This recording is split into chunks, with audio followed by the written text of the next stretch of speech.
कल जब आपको कहानी बता रहा था तो मैंने कहा था इसका छोटा सा पार्ट रह गया, बताया था ना मैंने। तो ये सुनेंगे तो अपने ये किताबें याद करने में आसानी रहेगी कि भाई उमादे मालदेव से नाराज होकर अजमेर जाते हैं, अजमेर से जोधपुर के पास वाले गांव में कुछ दिन तक रहते हैं, फिर यहां से चले जाते हैं केलवार। मालदेव की मृत्यु के बाद में केलवा में उनके साथ में क्या हो जाते हैं, ये बात पड़ी थी।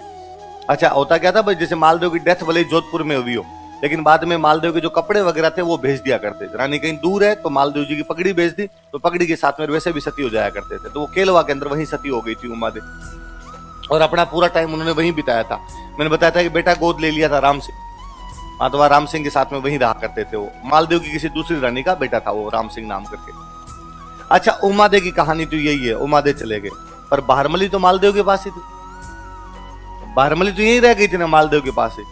तो कहते हैं भाई पहले तो एक बार जब उमादे यहाँ पे जोधपुर के आसपास के किसी गांव के अंदर रहा करते थे, तो मालदेव को और एक दिन फील हुआ ऐसे कि यार गलती तो मेरी थी और मेरी वजह से उमादे नाराज होके चले गए, तो उमादे को वापस बुलाना चाहिए। तो उसने वापस बुलाने के लिए जिस बंदे को भेजा था वो ईसरदास जी थे, जिन किताबें लिखी हमने ऊपर। ईसरदास जी अच्छे कवि थे। ईसरदास जी कहा कि ईसरदास जी आप जाओ और उमादे को समझा के वापस लेके आओ। ईसरदास जी ने कहा ठीक है। ईसरदास जी गए उमादे के पास और उमादे को जाकर कहा कि रानी उमादे, मालदेव जी खुद चला के आपको वापस बुला रहे हैं, आपको वापस जाना चाहिए। उमादे ने मना कर दिया, नहीं, रेमन धागा प्रेम कान मत तोड़ो, टूटे से फिर जुड़े नहीं, जुड़े गांठ पड़ जाए। अब मतलब तो है नहीं कोई, मन फटना भी कोई चीज होती है, और अब मेरे से नहीं रहा जाए उस आदमी के साथ में। और फिर उसकी गलती थी। ईसरदास जी ने वापस कहा कि यदि गलती थी तो मारवाड़ का धनी है, अब माफी मांगने के लिए तैयार है आपसे, 10 लोगों के बीच माफी मांग लेगा। उमादे ने कहा मैं वापस जाऊंगी तो लोग क्या कहेंगे कि पहले तो यूं मुंह सुझा के चली गई थी और एक बार यूं मनाया रीते में वापस आ गए। ईसरदास जी ने कहा ऐसे लोग कैसे कह देंगे, आप जोधपुर की पटरानी बनोगे, आपका जो बेटा होगा वो जोधपुर का अगला राजा बनेगा, मालदेव आपसे माफी मांगेगा 10 लोगों के बीच में, तो आपकी तो इज्जत बढ़ेगी, इज्जत कम नहीं होगी। तो उमादे ने कहा देख लेना भाई, आप मेरे साथ में किसी भी प्रकार की वहां जाने के बाद फिर बदतमीजी नहीं होनी चाहिए। ईसरदास जी ने कहा उसकी गारंटी मेरी है। तो ईसरदास जी एक बार राजी करके उमादे को वापस जोधपुर की तरफ लेके आते हैं। ये बाकी रानियों को पता चला कि उमादे वापस आ रही है। बाकी रानियां जानती थी कि उमादे आएगी तो पटरानी बनेगी, और उमादे पटरानी बनेगी तो अपनी चवन्नी बंद है, फिर अपने को कौन पूछेगा यहाँ पे। तो उन्होंने आसानंद जी को कहा, आसानंद जी, इन आसानंद जी का क्या, आसानंद जी उमादे नाराज होके चले गए एक बार, अब क्या उनको वापस आना चाहिए। आसानंद जी का मतलब ही नहीं, वो भी लिचड़ आदमी के पास तो एकदम ही मतलब नहीं, गलती इसकी थी। तो उमादे तो आज आ रही है, आसानंद जी का मैं देखता हूँ ऐसे कैसे आ जाएगी।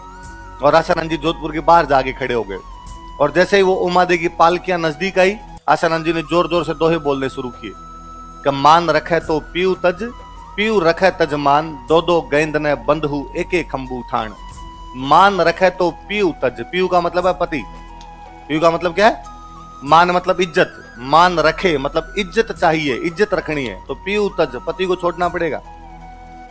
ये जो तुम्हें अभी इतनी इज्जत मिल रही है, लोग बातें करते हैं कि साहब उमादे महानतम महिला है। क्यों? क्योंकि उसने मालदेव की गलती पर मालदेव जैसे इतने बड़े राजा को छोड़ दिया। उसने 9 कुंटी मारवाड़ का जो राज्य सुख वैभव जो मिल सकते थे मारवाड़, वो सारे त्याग दिए। उसे लगा कि मेरी इज्जत प्यारी है, मेरा पति ऐसा काम नहीं कर सकता, यदि मेरा पति ऐसा काम करता तो मैं उस पति के साथ में नहीं रहूंगी। ये आज इज्जत मिली हुई है क्योंकि आपने पति को छोड़ दिया है। पीऊ रखे तजमान, पर यदि पति को रखोगे तो फिर ये इज्जत, दोनों में से एक चीज मिल सकती है, या तो पति मिल सकता है या क्या मिल सकती है, दो दो गेंद न बंधु। गेंद मतलब होता है हाथी, गेंद मतलब क्या होता है, 2 हाथियों को नहीं बांध सकते, एक एक खंबू ठाण, एक ही जगह पे 2 हाथी एक जगह पे बंधेंगे तो आपस में लड़ेंगे। तो आप भी 2 चीजों को एक साथ नहीं रख सकते, या तो पति रख सकते हो या क्या रख सकते हो, इज्जत। पति चाहिए तो फिर ये इज्जत नहीं मिलेगी, अब इज्जत मिली हुई है तो फिर आपको पति भी नहीं मिलेगा। उमादे को झाड़ झाड़ उठी दुआ सुनने के बाद में, उमादे वापस चली गई थी, फिर उसके बाद में वापस आई नहीं थी कभी उमादे। तो उमादे को वापस भेजने वाला कोई बंदा था, तो वो कौन थे, कौन थे, आसानंद जी। अब उमादे तो चले गए यहां से, बारमली मालदेव के पास थी। एक दिन को जैसलमेर की साइड में बिजली चमके और बारमली एक टक उधर देखे, तो मालदेव जी ने पूछा कि भाई पीहर की याद आ रही है क्या, और बारमली रोई। बारमली ने कहा भाई पीहर किसको याद नहीं है, मैं वहां खेली कूदी, बचपन मेरा वहीं बीता पूरा, पर मैं किस मुंह से जैसलमेर जाऊं। मालदेव जी ने कहा क्यों, तो कहा मैं जैसलमेर जाऊंगी तो जैसलमेर राज परिवार वाले क्या कहेंगे भाई हमारी बेटी का घर उजाड़ के आई है ये, और मेरे को 4 बातें सुनाएंगे। मालदेव जी ने कहा इतनी औकात उनकी, तू जा कल। भारमली को भेजा, साथ लेटर लिख के भेजा कि यदि भारमली के साथ किसी भी प्रकार की बदतमीजी हुई मैं आक्रमण कर दूंगा। जैसलमेर वालों क्या औकात यार, मालदेव के खिलाफ कुछ बोले। अब भारमली वहां जाके आराम से जैसलमेर में रहे। वहां जो जैसलमेर का राजकुमार था वो शादीशुदा था, उसके 3 रानियां थी ऑलरेडी, पर भारमली सुंदर थी। वो जैसलमेर वाला राजकुमार भारमली के आसपास में चक्कर काटे। उन तीनों रानियों को लगा भाई अपने खतरा उत्पन्न हो सकता है। उन तीनों रानियों में से एक जो रानी थी वो बाड़मेर में गांव पड़ता है कोटड़ा। कौन सा गांव है? वहां का कोई बाघ सिंह नाम का एक आदमी था, उस बाघ सिंह की बहन थी। वो कोटड़ा का था इसलिए हो गया कोटड़िया, बाघ सिंह नाम था इसलिए हो गया बागा, बागा कोटड़िया। क्या नाम था? वो डाकू टाइप का आदमी था, इधर उधर से अमीरों को लूटता, गरीबों में धन बांट दिया करता, मस्त मौला रॉबिन हुड चुलबुल पांडे था अपने टाइम का। अच्छा, उन तीनों रानियों ने उस बीच वाली रानी को कहा कि भाई तू तेरे भाई को बुला ले, तेरा भाई कोई इलाज कर सकता है इनका, बाकी तो पार नहीं पड़ेगी, अपना घर बर्बाद हो जाएगा। तो उसने भाई के पास मैसेज किया, बागा कोटड़िया बहन से मिलने के लिए आया। पूछा भाई क्या दिक्कत हुई? उसने कहा मैं तो बहन हूं, क्या ही भाई से ऐसी बात करूं, पर आपसे कौन सी बातें छुपी हुई है। ये भारमली हमारी ननद का घर बर्बाद करके आई है, और आपके जो जवाई साहब वो एकदम बॉर्डर लाइन पे है ना, और हमारा घर कभी भी बर्बाद हो सकता है। बागेन का तो एक काम करना, कल जब मैं जाऊं तो तिलक निकालने के लिए तू मत आना। गांव में होता है भाई, अपने बहन के घर पे जाते हैं, दूसरे दिन जब आते हैं तो बहन तिलक विलक निकालती है। गांव में सीख देना, तो सीख देने के लिए तू मत आना और इस भारमली को भेज देना। उसने कहा ठीक। दूसरे दिन बागा सुबह सुबह 7 बजे उठा, उठते ही बिना मुंह धोए बिना चाय पिए जाके ऊंट पे बैठा। तो जैसलमेर वाले बेचारे भागे भागे आ रहे कि क्या गलती हो गई, चाय पानी तो पी के जाओ, कहां भाग रहे होते? अरे नहीं नहीं मेरे काम में याद आ गया, हमारे गांव में कोई काम है और मुझे फटाफट जाना पड़ेगा। तो फिर सियाने आदमी ने कहा सीख तो लेके जाओ, बिना सीख लिए नहीं जाते। तो उसने कहा फटाफट मेरी बहन को जाके कहो कि आके तिलक निकाल दे, मैंने ऊंट खड़ा ही नहीं किया, ऊंट बैठा ही है अभी। तो वो अंदर गए, अंदर जाके उसकी बहन को कहा भाई तुम्हारा भाई जा रहा है, तिलक विलक निकाल दो। बहन की तो भाई के साथ पूरी बातचीत हो ही रखी थी। बहन ने फालतू के यूं नखरे किया, अरे मत नहाई नहीं, ओढ़नी कहां गई मेरी। तो भारमली नहा धो के सुबह सुबह एकदम तैयार बैठी थी। उसने भारमली कहा भारमली तू तैयार ही है, तिलक कित निकालना, तू निकाल दे। भारमली ने कहा मैं निकाल दूं। भारमली बाहर तिलक निकालने के लिए गई, तो जैसे हाथ ऊपर करके तिलक निकाल लगी, बागे ने हाथ पकड़ा और ऊंट पे बिठा लिया। बागा वहां से लेके फरार हो गया। जैसलमेर से कोटड़ा आते आते बागा को भारमली से, भारमली को बागा से। मतलब राजस्थान में इससे अच्छी प्रेम कहानी नहीं है। जहां तरवरता है मौर्य और जहां सरवरता है हंस, जहां बाग होता है भारमल, जहां दारूता है मंस। जहां जहां पे पेड़ है वहां वहां पे मोर आएंगे, जहां जहां पे तालाब है वहां वहां पे हंस आएंगे, जहां जहां पे शराब है वहां वहां पे मांस होगा, जहां जहां बागा रहेगा वहां वहां भारमली रहेगी। मतलब बेहतरीनतम लव स्टोरी है, बेइंतहा मोहब्बत किया करते थे दोनों। अब ये बात मालदेव को पता चली। भारमली को कौन ले गया? और उसने कहा अटैक कर दो इनको, इस बागे पे अटैक करो, भारमली को वापस लेके आओ। तो लोगों ने समझा कि साहब अटैक कर मत देना।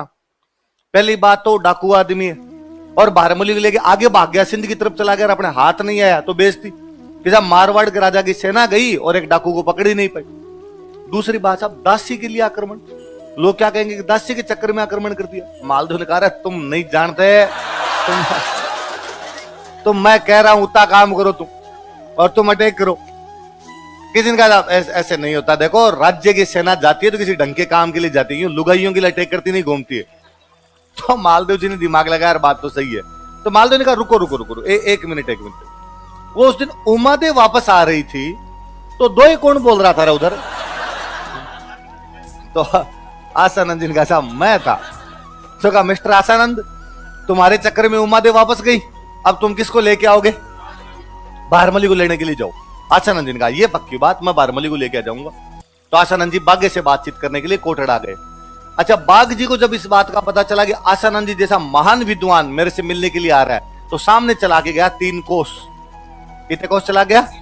एक कोस में 3 किलोमीटर होते हैं, तो मतलब 9 किलोमीटर सामने जाके, और आसानंद जी को जाके दंडवत प्रणाम किया। धन गढ़ी धन बाघ, हमारी धरती पे आसानंद जैसा महान विद्वान पधारा और पालकी में खुद उठा के लेके आया। और आसानंद जी क्या राजी हुए, अरे यार बागे ने कितनी इज्जत की मेरी। आने के बाद भी उनके पैर वेर दबाए गए थे, दूर चला के आए हो आप, पैर दर्द करने लग गए होंगे। चाय पानी पिलाया उनको, शिकार खिलाने के लिए साथ में लेके गया। शाम को आया तो भारमली ने अच्छे अच्छे पकवान बना रखे थे।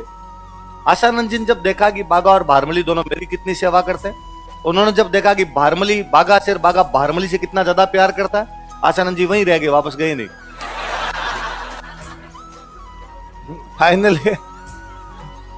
फाइनली जब बागा मरा था तो भारमली उसके साथ में सती होती है और आशानंद जी पागल हो गए थे।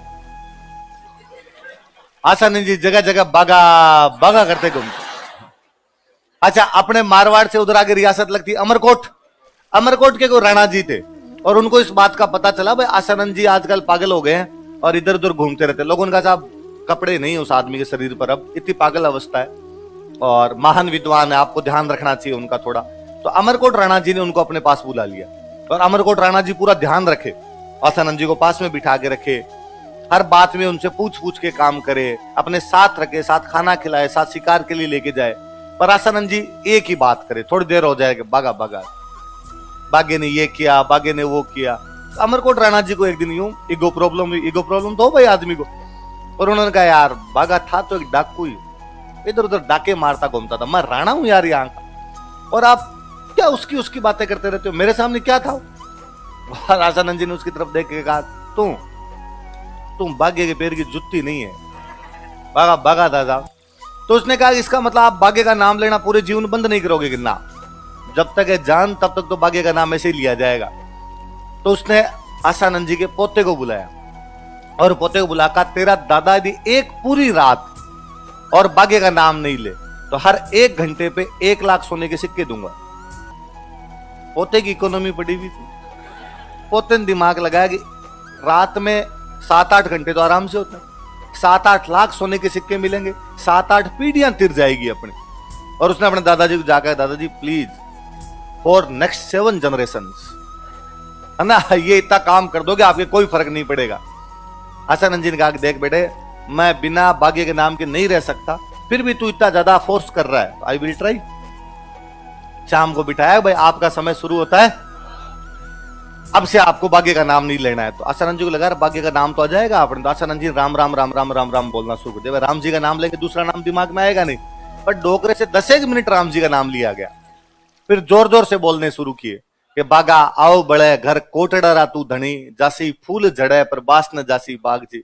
हे बागा फूल झड़ जाता है लेकिन उसकी सुगंध नहीं जाती, तू मर गया लेकिन तेरी याद मेरे दिल से थोड़ थोड़ पग दौड़ करस्या पेट रहे कारण, रात दिवस राठौड़ बिसरिया नहीं बाग जी। कि पेट भरने के लिए आदमी कहीं कमाई कर लेगा, हे बागा राठौड़ पेट भरने के लिए तेरे को कैसे भूला जा सकता है, चंद रुपयों के लिए आशानंद तेरे को कैसे भूल सकता है।